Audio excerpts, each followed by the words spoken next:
तो चलिए अब आगे बढ़ते हैं और आपको दो तस्वीरें दिखाते हैं, एक लोकसभा की और एक राज्यसभा की, जहां पर यहां पर कार्यवाही जो है वो स्थगित कर दी गई है।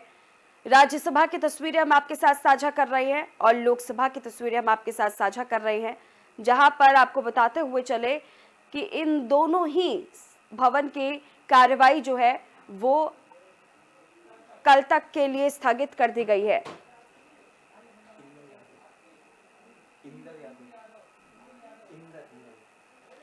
और आगे की जानकारी के लिए हमारे संवाददाता इंदर यादव हमारे साथ जुड़ चुके हैं। इंदर, ये कार्रवाई रोक दी गई है, क्या कुछ अपडेट इसको लेकर के सामने आ रहे हैं?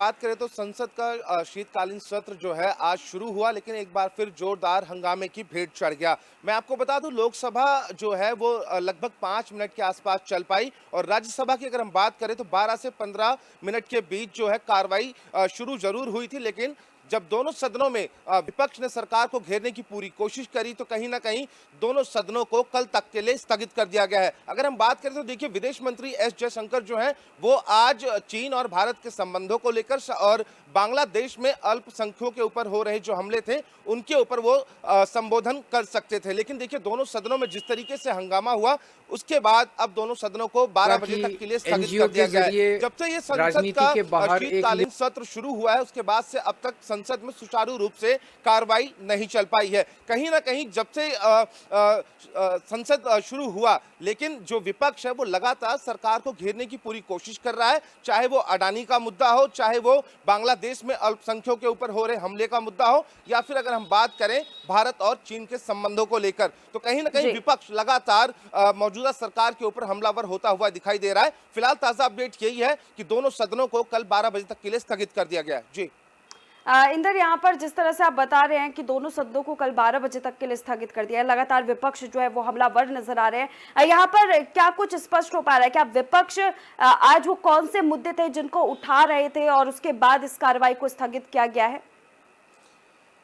बिल्कुल, देखिए अडानी का सबसे बड़ा मुद्दा है इस वक्त। जिस तरीके से अडानी के ऊपर भ्रष्टाचार का आरोप लगा है, तो कहीं ना कहीं विपक्ष लगातार केंद्र सरकार को घेरने की पुरजोर कोशिश करता हुआ दिखाई दे रहा है। लेकिन आज जो सदन जब शुरू हुआ था तो उसमें कुछ ऐसे संशोधन के लिए बिल भी पेश होने थे। मैं आपको बताता हूं कि वो कौन कौन से बिल थे।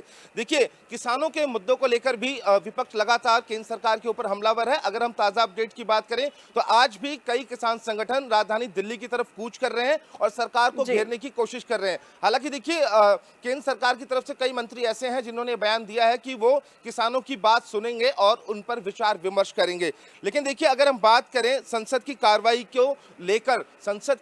को लेकर देखिए, जब पहले सत्र शुरू हुआ था तो इसमें जो कांग्रेस के अध्यक्ष हैं खड़गे, उनसे भी एक तीखी बहस हुई थी, जिसके बाद सदन नहीं चल पाया था सुचारू रूप से। मणिपुर हिंसा एक बड़ा कांग्रेस, अगर हम विपक्ष पार्टियों की बात करें तो कहीं ना कहीं मणिपुर हिंसा को लेकर भी लगातार जो विपक्ष है वो प्रधानमंत्री नरेंद्र मोदी से और गृह मंत्री अमित शाह से सवाल पूछता रहा है। तो ऐसे में देखिए, सदन में इस पर भी आज बहस हो सकती थी, लेकिन सदन जब शुरू हुई उसी दौरान हंगामा हुआ और दोनों सदनों को 12 बजे तक के लिए स्थगित कर दिया गया। लेकिन अब बड़ी बात यह है कि जब से सदन शुरू हुआ है, कार्रवाई अब तक सुचारू रूप से चल नहीं पाई है। और ऐसे में देखिए, जो बड़े अपडेट्स ये हैं कि अडानी से जुड़ा मुद्दा, अल्पसंख्यकों का जुड़ा मुद्दा बंगाल से, और साथ ही चीन और भारत के संबंधों को लेकर विदेश मंत्री आज बोलने वाले थे, उनका संबोधन था। लेकिन अब जो दोनों सदन है वो हंगामे की भेंट चढ़ गए हैं। अब देखना दिलचस्प ये होगा कि सदन की कार्रवाई जब दोबारा शुरू होगी तो किन मुद्दों पर चर्चा होती है, या फिर एक बार फिर दोनों सदन हंगामे की भेंट चढ़ेंगे। जी, जाहिर तौर पर यहाँ पर भी एक चीज और है कि केंद्रीय मंत्री किरण रिजिजू की तरफ से भी यहाँ पर सर्वदलीय बैठक की गई। मीटिंग के दौरान भी कई सारी चर्चाओं को लेकर के बातें रखी गई, लेकिन बावजूद इसके इसका कोई असर जो है वो भवन में नजर नहीं आया। संसद में वही तस्वीरें रही, वही तमाम मुद्दे रहे और वही हंगामा एक बार फिर से देखने को मिला।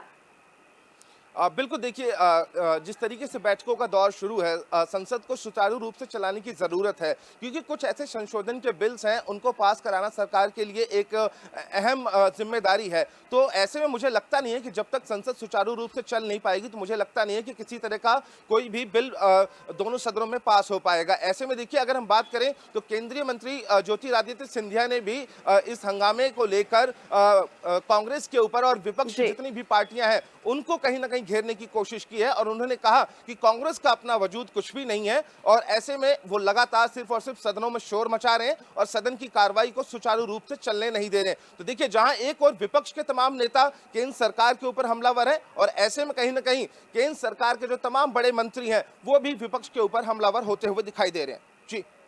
और एक और चीज है इंदर के, यहाँ पर लगातार 10 साबरमती रिपोर्ट को लेकर के भी चर्चा तेज थी। आज फिल्म देखने की बात भी चल रही थी कि प्रधानमंत्री नरेंद्र मोदी और ओम बिरला दोनों ही फिल्म को देखेंगे। इसको लेकर के क्या कुछ है?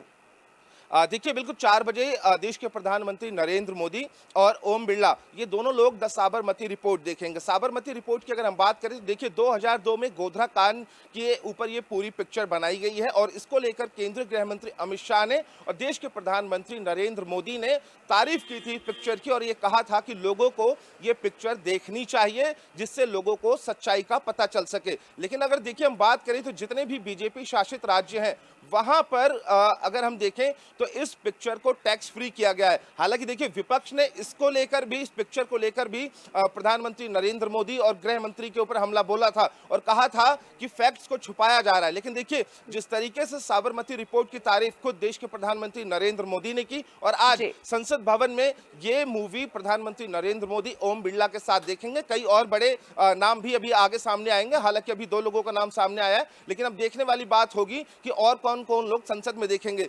प्रधानमंत्री नरेंद्र मोदी ने इस पिक्चर को लेकर खुद कहा था कि इस पिक्चर को लोगों को देखना चाहिए, फैक्ट्स का लोगों को पता चलना चाहिए। जिस तरीके से एक लीडर की छवि खराब करने की कोशिश कुछ लोगों ने की थी, और अब वो सच्चाई इस पिक्चर के जरिए बाहर आई है। तो साबरमती रिपोर्ट को लेकर लगातार देखिए, जहां विपक्ष केंद्र सरकार के ऊपर हमला बोल रहा है, और कहीं ना कहीं अब केंद्र सरकार जो है इस पिक्चर को प्रमोट करने के लिए खुद एक बेड़ा उठाए हुए दिखाई दे रही है। और देश के प्रधानमंत्री नरेंद्र मोदी ने जब इस पिक्चर की तारीफ की थी, उसके बाद से ही जितने ठीक भी है इंदर। जन जी ठीक है, हमारे साथ जुड़ने के लिए और तमाम जानकारी साझा करने के लिए आपका बेहद शुक्रिया।